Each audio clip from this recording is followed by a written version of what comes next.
Okay, this is not going to sound on topic, but I'm going to work it into topic as we go. There was a big earthquake in 1755. So I don't know, do the math, how long ago that was. Not quite 300 years ago. Just off the coast of Lisbon, Portugal. It was huge. It was like 8, they guess it was about 8 on the Richter scale. It was such, and what it did is it produced this huge tsunami, which is a huge wave, like a tidal wave, and it virtually wiped out Lisbon, like in many ways. It was so strong that it went right across the Atlantic Ocean and hit the Caribbean to some degree. It was also a day, it happened on November the 1st, which is All Saints' Day. So it's what they call a holy day. And a lot of the people were Catholic, pretty much everybody there was Catholic. And they were in church. They were in churches and cathedrals, and they were not that well built, collapsed. The guess is that about 60,000 people perished that day in this terrible earthquake tsunami. So that's the background to what I'm going to quote you from the Richard Dawkins Foundation for Reason and Science. Now, Richard Dawkins is perhaps the most famous atheist of our day, or the new atheists, and this is his website, and I got this from. And just here's my what's that disclaimer? The following language may be harsh and difficult to hear. Listeners be advised. It's just kind of like you have before your TV shows. Okay, and this is what it says on this website. The 1755 Lisbon earthquake was so terrible and happened on a holy day that it had a huge effect on the thinking of many people about whether God exists, and inspired essays by many now famous philosophers arguing God does not exist. That's true. A guy named Voltaire, if you've ever heard of Voltaire, is one of those philosophers. Okay, why God allows evil is a question people have been asking for centuries, and the only rational answer is he doesn't exist. Some people will hold on to cherished beliefs in the face of mountains of evidence, but this evidence does eventually sway some. You see what I say? It could be rattle you a little bit there. And what I learned about and I've forgotten, but I just reviewed it, was there's a word for like a kind of arguing for the existence of God. There's a whole word for it. It's called theodicy. Who knew? Theodicy. So I'm not going to argue that. I assume that, but we're going to get into that. So this is the conclusion that some people in our day have come to. Basically, that how can there be a God when there's so much suffering, so much evil in our world? Now the thing is, it's different for us or for you if you had a real experience of God. You actually know there's a God. You've encountered Jesus Christ in your life. He's changed you, he's transformed you, and you're a new person, and you're walking the walk. But still, before you live in a world where there is a lot of suffering, and there's a lot of things that go haywire, and there are wars, and there are diseases, and there's all kinds of stuff. What do you do with that? So basically, the argument in this quote that I made is, I would say it's an emotional argument. It's kind of a shaming argument. It tells you that, if you do believe in God in the face of this, then you are stupid, is basically what it's saying. It's because it says, the only rational answer is he doesn't exist. Really? So I would argue against that. But they're suggesting is that thinking people cannot really believe in God. So that tells us that from that perspective, any of us, and maybe all of us here today that do actually believe in God, if that's right, then we are deluded. We're deluded. Deluded means you actually believe something that's not true, and you're fully convinced of it. And this guy, Richard Dawkins, actually wrote a book, might be 20 years old now. It's been around a while. It's called The God Delusion. And he, at some length, pursues this idea, that people that are believing in God are deluded. And I have to say somebody's deluded. So it's either one or the other, right? Either he's fully convinced there is no God, and he's wrong. That means he's deluded. Or we're fully convinced that there is a God, and we're therefore deluded. So which one is it? Think about that. So this is actually the number one question that is asked when people say, well, why are you not a believer? Why are you not a Christian, etc.? The Alpha Course, they did a survey about this, quite a while ago. So those guys, they're English based, and I guess so the survey was English. But what's your number one reason you don't believe or whatever?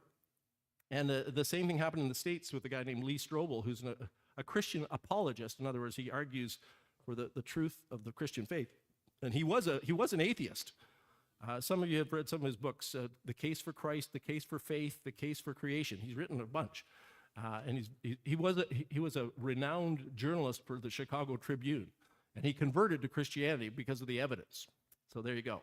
So, but he did a survey and found out the same question is the top question, or the top reason for reluctance for faith, purportedly, and that is, how can there be a God? If there's, in the face of all this suffering and all the evil in the world, how can you guys believe that there's a good, loving, benevolent, all-powerful God? Because how or why would he ever let such things happen?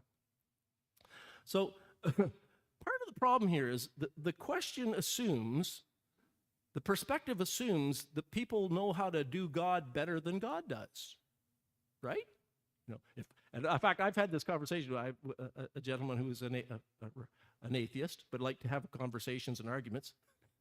And he said, if I was God, I would not let any of this suffering happen. So people think they can do God better than God can. That we have a better idea of how to wisely run the universe and history than God does. So that brings me to this passage that Gwen read today, because there's a lot of parallels to that. Gwen did some introduction to it. So actually, the whole did you read the 45 verses today in Minden? No? Okay. Because the passage is actually 45 verses long. So you guys, you got a break 2 weeks in a row. Last week it was 41, and we only have 11 or 12. But Gwen gave us a little bit of a synopsis. So it starts off with Jesus heading towards Jerusalem, and he hears that Lazarus is sick, so he waits for a couple of days. Lazarus dies, and so then he says, okay, our friend Lazarus has fallen asleep, but I'm going there to wake him up. This is a bunch of verses before the passage that she read. His disciples replied, Lord, if he sleeps, he'll get better. Jesus had been speaking of his death, but his disciples thought he meant natural sleep. So then he told them plainly, Lazarus is dead, and for your sake I am glad I was not there, so that you may believe. But let us go to him. So they head off to Bethany, and they begin to encounter these people. So the thing about it is, what he encounters are people that are not very happy with how he's been dealing with the situation. He's not Messiah-ing properly. I made that word up, but So Martha is the first one. So Martha said to Jesus, if you had been here, my brother would not have died. And then a few verses later, the sister Mary, when Mary reached the place where Jesus was and saw him, she fell at his feet and said, Lord, if you had been here, my brother would not have died. So the implication is, you should have been here. If you knew what you were really doing, you should have come and you would have prevented him from dying. And the people, the crowd, the community also says, but some of them said, this is verse 37, could not he who opened the eyes of the blind man have kept this man from dying? Okay, so everybody thinks they know better how to do Jesus than Jesus does, which to me reminds me of, everybody knows how to be God better than God does. Because, they got a lot of complaints about how he runs his business. So,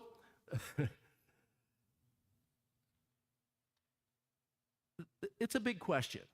And there's two things for us to put together as Christians and followers of Christ. So first of all, we probably are fully convinced that there is a loving, gracious, patient, benevolent, powerful God, right? And Jesus is his son, on the one hand. On the other, we are convinced, and we've lived our lives long enough to know there's suffering, there's evil, there's all kinds of weird diseases, there's horrendous abuses and violence and crime and war. You may have heard a little bit about wars recently, and the horrors thereof. So, and not to mention natural disasters, right? Natural disasters like tsunamis and hurricanes and tornadoes and things like this that are super destructive. So how do we put those two together? How do you do that? How do you answer this question? Because, basically somehow we got to answer it to our heart's content, at least, if not to others' content. To me, actually, it's not just for us. I think it's the question that is in front of the whole world, because although most people do believe there is a God, and because God, the existence of God, to me, is as plain as the nose on your face. You see, in Romans chapter 1, we're told that the existence of God is known to everybody. The things about God, namely his eternal power and his deity, are clearly perceived through the things that have been created. So the creation tells us that there is a God. The creation tells all humanity that there's a God and that he is powerful. And that he is, it tells us hints about him. It doesn't tell us as much about him as we will find revealed in Scripture and through the life of Jesus. But it tells us something. So everybody has this dilemma. How do we put that together with I'm just going to use one cover word, evil, for the bad stuff that's in the world. So this passage speaks to that. Now, I mean, it doesn't, theologically we can speak to that, like, here's why it is the way it is, but I'm not sure that satisfies people that much. I'll tell you anyway. So basically, theologically, if you go through the Bible, basically everything's created good, but then it falls apart because of human disobedience, because of human rebelliousness, because of human sinfulness. And the whole creation is, according to Paul, subjected to futility. So, the results or the consequences of sin, fall upon us, which, God said, if you do this, you will die. Those are the consequences. But also the whole creation is affected by it. And so that's the theological thing we would, if you were to study theology, you would hear those kinds of things. And I believe those things are true. But that's a theological answer, maybe not such a pastoral answer. So how do you and I deal with it? And there's two parts to that, I think, that are in this passage that speak to it. So first of all, yes, Jesus deliberately waited for Lazarus to die. He allowed that suffering, and God is allowing suffering through the world. And he also allowed the grief that went along. I mean, the whole community and the sisters and Jesus himself were grieving.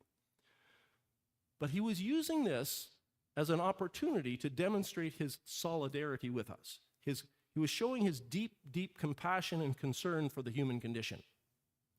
So in other words, Jesus, who represents God, is not aloof. He's not out there saying, oh, too bad. He's entering in and saying, I feel it with you. I'm with you. I'm walking it with you. And in this passage, perhaps more than any other, I'm focusing on this because I don't know where else in the Gospels you hear how Jesus feels. So verse 33, when Jesus saw her weeping, this is Mary, and the Jews who had come along with her also weeping, he was deeply moved in spirit and troubled. So we get a little glimpse here. This is Jesus. He was deeply moved in spirit and troubled. A couple of verses later, Jesus wept.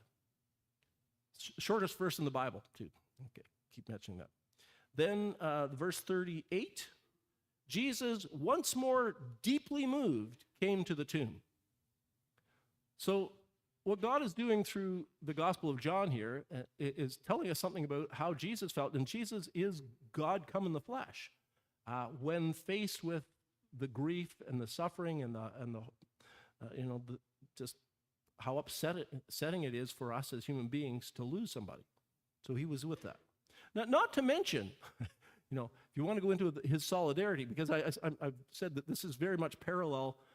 What happens to Lazarus is very much parallel to what happens to Jesus in many ways. So you'll notice, for instance, that in the passage that Gwen read, it says they put him in a tomb and rolled a stone across the front of it. Where have we heard about that? Right? But Jesus didn't just share in the grief; he shared in the sufferings. So as we get into Holy Week, and the things leading up to his death, basically he gets abandoned. He gets betrayed. He gets tried in a kind of a mock, silly trial that it's just a charade. He's spat upon. He's mocked. He's deserted by all his friends, and then they condemn him to death, which he doesn't deserve. So he's unjustly treated to the extreme. He's whipped, and the whipping often killed people, like the 39 lashes. And then, then he's crucified and hung up on a tree to die. And then he dies. So, I mean, if that's not solidarity and entering into the worst of, the human predicament, I don't know what is. In the night before he dies, he's having this conversation with his disciples. John has we talked about this with the kids this morning. He has this quite long conversation. And one of the disciples at one point asks him, show us the Father, and that will suffice. Show us the Father. And Jesus says, if you've seen me, you've seen the Father. If you've seen me, you've seen the Father. So what Jesus is telling us is, he is God the Son, that what we know about God is what we know about Jesus. So this compassion, this sorrow that Jesus felt, this solidarity that Jesus entered into is the Father's solidarity. It's the Father's love, and it's the Father's compassion. It's the same. So whatever God's reasons for allowing suffering, and, we may not understand them. Carl had that song last week about the broken halos, and some of you were here. We won't know till the by and by. True. A lot of it we won't. We can get some of it, but whatever his reasons are, and his reasons are beyond us in many ways, because he is all wise. He is patient. He is just, and he is holy. But whatever those reasons are, he deeply cares. Are we in pain? He cares. Are we in sorrow? Are we in grief? He cares. Is there tragedy around us? Is there war in the Middle East again? He cares. So in fact, our caring, we think, oh, I care so much, it's grabbing me so much. It's a reflection of his caring. You and I are made in the image of God. And so when we care, we are exhibiting a little bit of the image of God, who cares far more deeply than we can or do. So, that's different than, say, our creatures. I've got dogs, they care a little bit. Cats, not so much. Good thing Leslie's not here today. They're like, whatever. But we're not made that way. We're built with this huge capacity for compassion and empathy, and, we care because we are reflecting the God who created us. Peter says, cast all your cares upon him because he cares for you. So we need to know this. I think this is important answer to the question of suffering. Maybe it's the most important. That he knows and he has entered into it with us. Yea, though I walk through the valley of the shadow of death, I fear no evil, because you are with me. So Jesus displays this truth in this chapter in a big way with his friend Lazarus. Part 2. That's part 1. Part 2 is he raises the dead. He raises the dead. And that's the kind of the punchline of this story. It's quite dramatic, really, isn't it? He says, take away the stone. But Lord, said Martha, by this time there's a bad odor, for he has been there 4 days. Yep. Did I not tell you that if you believed, you would see the glory of God? So they took away the stone. Jesus looked up, he prays, and he says, Father, that they may believe that you sent me. When he had said this, Jesus called in a loud voice, Lazarus, come out. Now at that point, Lazarus has no choice, by the way. Because Jesus has that power. He is the Word of God. At the beginning of John, it says, the Word was made flesh and dwelt among us. He is the Word incarnate. And that's how God works. He speaks and things happen. God said, let there be light, and there was light. God said, let there be creatures, and there were creatures. So when he speaks, that thing happens. And he spoke to Lazarus, to come out. So Lazarus had no choice. The dead man came out, his hands and feet wrapped with strips of linen and a cloth around his face. And Jesus said to them, take off the grave clothes and let him go. Now, obviously, Jesus doesn't raise everybody like he did Lazarus. Obviously, that's not the case yet. And that's the point. The point is that he sees beyond the grave. He is the Lord of the living and the dead.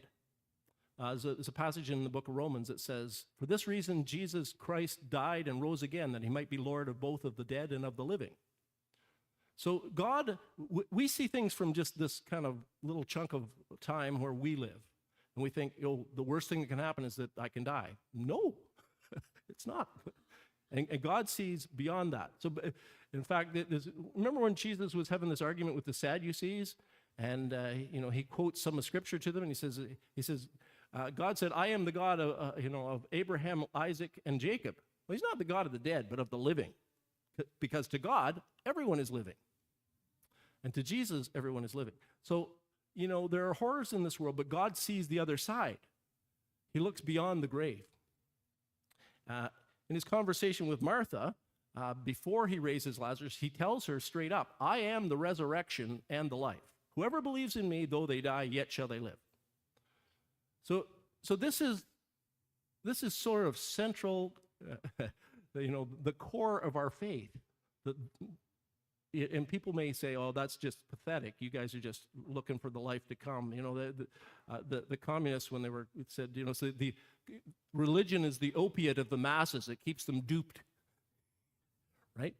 But not if it's true, because it is a hard life.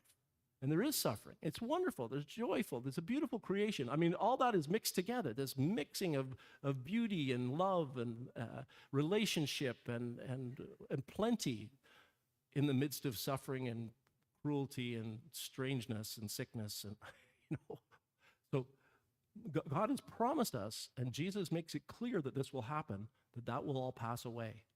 And what will remain is love and beauty and goodness and relationship. What's it say in the second last book of Revelation? It says, "There will be no more crying, nor suffering, nor sickness, nor pain, nor death anymore. The former things have passed away." So that's the other side, and I think answer to us for our as we struggle with life. Not only is God entered into it with us in our struggles, but also, he's got a plan that's going to be for a better world for us, a new kingdom. So he promises that. He takes away the sting and the fear and the anxiety of death. And he proves who he is and what he can do by raising Lazarus, and then subsequently he himself is raised from the dead. And that's, it's interesting that Easter actually has both these components in it, the suffering and God entering into it, and the resurrection, God defeating death. So it's the same thing. It happens with Lazarus and it happens with Jesus. Can we answer all the skeptics, all the Richard Dawkinses and cynics of this world? Can I say, guys, you should read John chapter 11. That'll just change your minds. Probably not. No, because they're not going to do that. They don't see it that way. A lot of the reason people come up with, well, I can't believe in a God, it's an excuse. I mean, it's unconscious perhaps, but people, they don't want to be people of faith. They're afraid to be. One of the things is that if you admit there's a God, then you have to admit at some point you're accountable to that God. That people are reluctant to do. So they look for reasons to, workarounds. Don't we like a workaround? Oh yeah, there's no God. So we can't answer all the skeptics to their satisfaction, probably not. But Jesus shows us that God enters into our world of suffering and does have a plan to end it once and for all. Let's pray.